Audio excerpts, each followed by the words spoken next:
Welcome to Newcastle Family History Society podcasts. The Newcastle Family History Society, located on Awabakal land in Newcastle, New South Wales, Australia, provides support for those interested in family history. This podcast is the first in a series about the bad girls of the Newcastle Industrial School and Reformatory. Bad girls, or simply poor, vulnerable and disenfranchised young women, victims of 19th century society in New South Wales. Regardless, every girl deserves to be remembered. Society member Jane Ison has, for the past 12 years, been researching the existence and background of these girls. She starts the story here. It is difficult to imagine what life was like in the past. Living in New South Wales during the 1860s and 1870s could be a very scary existence. After the gold rushes of the 1850s, the population continued to increase, with immigrants coming from all over the world. Transportation had ended, but many convicts were still alive and trying to build a life for themselves and their families. Life was fragile and tragedy could strike at any time, and unfortunately this often happened. A family unit could fall apart if either parent died, as there was often no extended family to help. Government support and infrastructure was limited. There was no single-parent pension or First Offenders Act. It was easy to go to jail, even if you were a child. You could say that jails were a reasonably safe place to be at this time. Life must have been harrowing for many, and jail records show how many admissions were for people the courts had decided were insane. Men couldn't give up work to care for their children if their wife died in childbirth, as sometimes they needed to travel to find work and couldn't take their children with them. What opportunities did a woman have to earn money and still keep her children with her if her husband died or was killed? Going into service meant finding and paying someone to care for children. Remarriage was common and necessary, although parents sometimes abandoned their children. Children from these frequently fractured families were understandably placed at great stress. Sometimes they acted out and became resentful of their new family. They were certainly at risk of exploitation and mistreatment. All were victims of their circumstances, but there was little available to help them. The churches operated the orphan schools and the benevolent societies to help young children and destitute families. In 1858, the government had opened the Randwick Asylum. Significantly, there was no support for children in need after they reached the age of about 12. By this age, the courts and their parents expected them to be working or in an apprenticeship. For years, newspapers reported on the growing problem, especially in Sydney, describing the children variously and quite inappropriately as street Arabs, street urchins, or wild white children. In 1866, under the guidance of Henry Parkes, yes, Henry Parkes, he wasn't a Sir yet, the New South Wales government passed the Act for the Relief of Destitute Children in an attempt to alleviate the dreadful conditions under which many children were living. The government plan was to take responsibility for the parenting of children in need and to care for them and provide healthcare, food, shelter, education and some kind of skill to give them a better chance at future employment. It also planned to find suitable apprenticeships for them, so returning to their earlier life was less likely. This law eventually became known as the Industrial Schools Act. What was Newcastle like in the 1860s and 1870s? Paintings from the time show that the fort protected the entrance of the Hunter River. There was a wharf at the end of Watt Street. Nobby's was connected to the mainland, but there was no Nobby's Beach and no southern breakwater. Ships were running aground on the Oyster Bank as there was no northern breakwater. The jail still overlooked what is now the Ocean Baths. A large area between the fort and the hospital was undeveloped, and was known as the Sandhills. Christchurch and the hospital as we know them were yet to be built, but some buildings looked as they do today. Customs House, the Hunter Street Police Station and lockup, and most importantly, the government buildings off Watt Street that we now know as the James Fletcher site, we would all recognise. In 1867, these barracks buildings housed a police museum and police accommodation, and not much else. Once the Industrial Schools Act was passed, the government had to work out where to accommodate all these arrested children. By 1867, the Vernon, a sailing ship, had been set up for the boys off Cockatoo Island in Sydney Harbour. A suitable location for the girls was more difficult to find. Providing for the girls was considered vital because it was believed that if they were to become pregnant at a young age, they would perpetuate the problem of crime and poverty that had been causing so much concern. Eventually, the decision was made to use the former military barracks in Newcastle. The police were evicted from the government buildings in Watt Street, and the premises was fitted out. Accommodation and classrooms for the female admissions were established in the building we now identify as the Soldiers' Barracks. Living accommodation for staff was arranged in the northernmost building we know as the Officers' Barracks. Across New South Wales from July 1867, the first arrests of boys began. Yes, arrests. Arrests of girls were followed in late August 1867. Children who were under the age of 16, who were vagrant or were in the company of thieves and prostitutes were arrested. Each child appeared in court and was sentenced to a year minimum in the industrial school. In 1869, a girls' reformatory was opened on the same site. It took valuable space away from the staff accommodation in the former officers' barracks. Girls who had committed a crime that would have sent them to jail for at least 12 months now were sent to the reformatory. It was not considered necessary to establish a boys' reformatory. Memories of the past fade over time or are hidden from children to become the family secret. So family stories need to be rediscovered.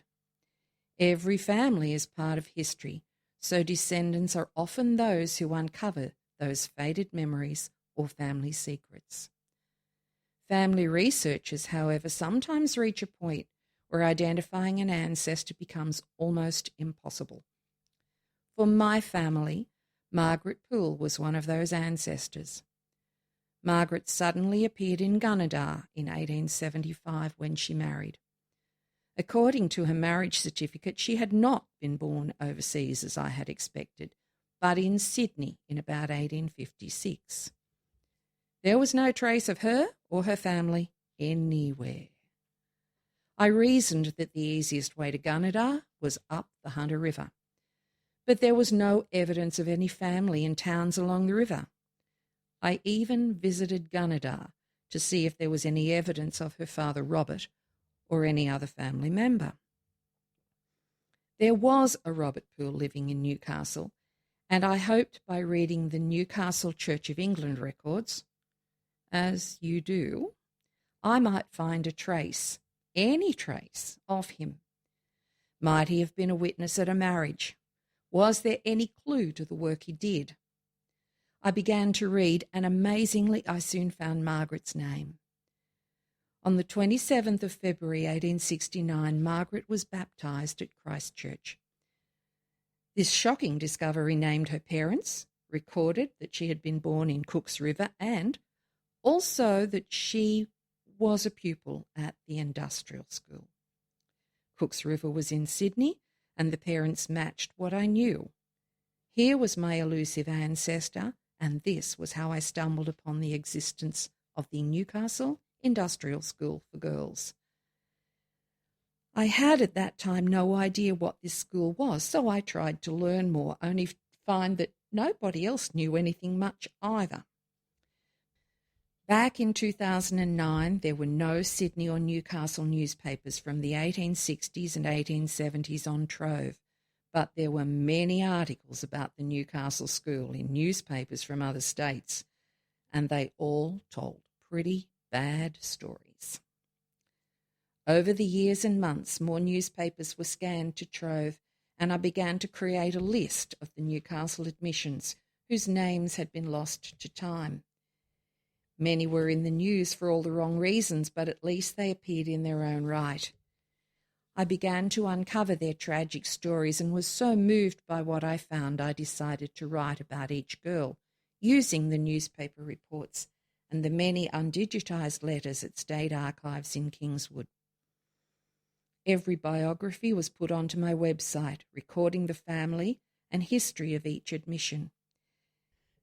Included on the site are the identities and biographies of most of the girls whose names did not survive to reach State Archives. Many of their stories are quite remarkable. With rare exceptions, each story is a tale of the poor, vulnerable and disenfranchised during the 19th century, and every girl deserves to be remembered.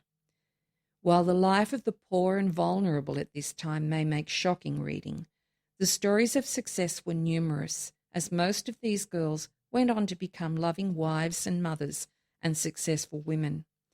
So from knowing only the name Margaret Poole, I was able to build her story and the story of 192 others, sometimes learning things that I didn't really want to know. Almost every child arrested under the Act has a newspaper report of their trial. Margaret Poole was no exception. Her arrest was reported in the Empire in Sydney, and she appeared at the Central Police Court in September 1867.